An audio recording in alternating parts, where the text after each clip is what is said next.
Today, Ify the car guy brings you a cute little city car, the Daihatsu SA.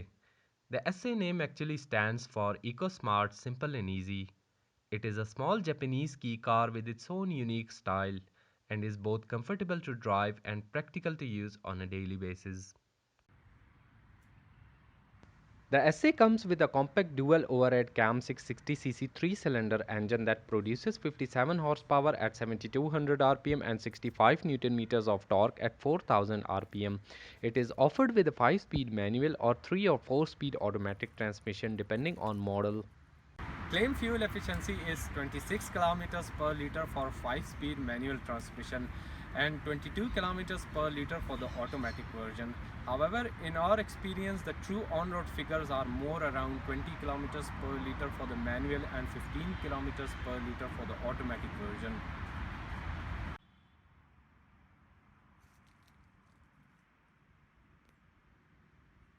The design of the SA is unique in that it was designed specifically with pedestrian safety in mind as a car that would be spending most of its time in highly populated interior city areas. Due to this fact, it has a unique shape even among the imported Japanese small cars.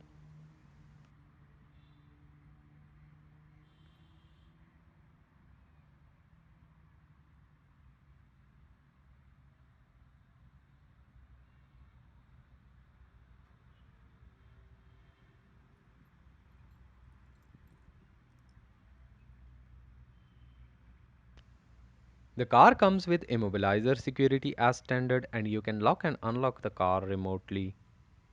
Looking at the exterior, you could think that this car will not be so spacious inside due to its uniquely designed back, but that is not the case. The interior of the car is a nice place to be. It has good space for a small car of its size. The interior colors are matched with the exterior that reflects the kinds of nature. The front seats are very comfortable. It does not have any height adjustment and no adjustment for the steering wheel. However, it still does provide a very comfortable seating position. It comes up with optional floor mats with SA logo and it is offered with power windows and central locking. The car comes with dual airbags. The interior design is quite eye-catching with its distinctive dash design. The instrument cluster is centrally placed on the dash with an analog speedometer and a digital display for the fuel gauge. This simple instrument cluster communicates crystal clear information and is turned towards the driver for better visibility. It has a simple to use CD player and an AM FM radio with speakers in both front and back doors, so the sound quality is pretty decent. It has these simple and easy to use rotary knobs for the climate controls. It has ample storage spaces and 12-volt power outlet.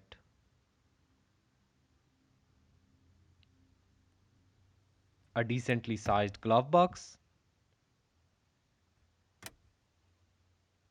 and small pockets in the doors.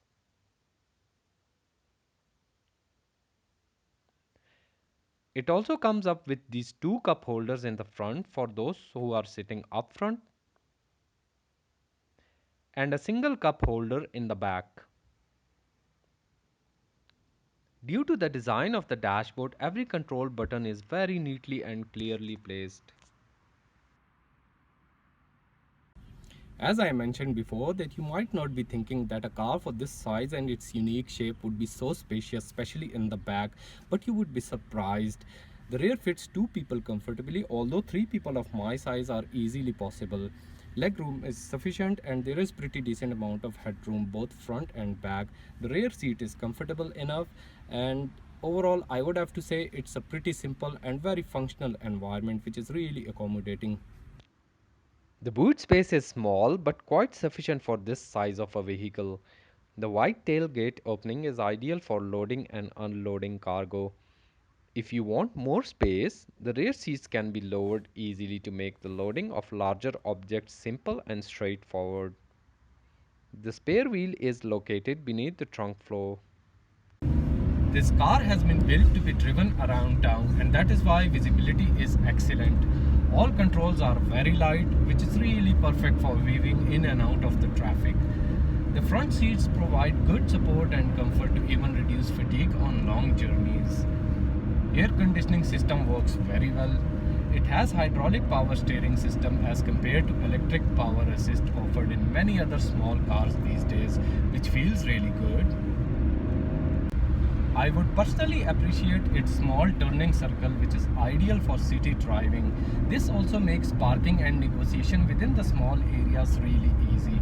The ground clearance of the car is not very good though. If you have 4 people on board, the soft suspension actually lowers the car to an extent that the car scraps its belly with poorly designed speed breakers. SA is offered with a manual and automatic transmission, both of which we have in our review today. Both are fun cars to drive in their own ways. The manual offers a more rewarding and relatively fun driving experience. This highly efficient engine mated to a 5-speed manual transmission achieves outstanding environmental performance. Daihatsu claims fuel consumption of 26 kilometers per liter as per Japanese test cycles. However, we achieve fuel consumption of 20 kilometers per liter with the available 90 RON fuel. With the automatic version, we achieve fuel economy of 15 kilometers per liter. This figure would be much impressive if we have the recommended 95 RON fuel offered in our country, though the 92 RON fuel has just been launched. The high fuel efficiency and affordable price of the SA add up to excellent economy. It reaches no to 100 in whopping 15.9 seconds. But that's not the purpose this car has been built for. It is a basic economy car for city use, and in my opinion, it's fairly agile for what it is. Also bear in mind that the automatic gearbox does hinder your ability to extract all of the engine's usable power. So if you are mostly driving within the city and you want convenience, then the automatic would be the best choice for you. SA is a fun car to drive. With only 0.6 liter engine and 57 horses, it does not overwhelm me. Come on, go fast! Come on! But that's not the point actually. The lack of power does not diminish the joy of driving it. Now at the end of the day, it's all about fuel economy and practicality, and in that respect it does its job very well. It's very comfortable and fun car to drive. So if you are after a little runabout and you are on a budget, then you may wish to consider the Daihatsu SA. With its good interior space and lively little engine, it will cater to the needs of a small family very well, and it can tackle both urban city use and occasional motorway use. Thank you for tuning in. I hope you enjoyed it, and stay tuned for upcoming reviews of new cars.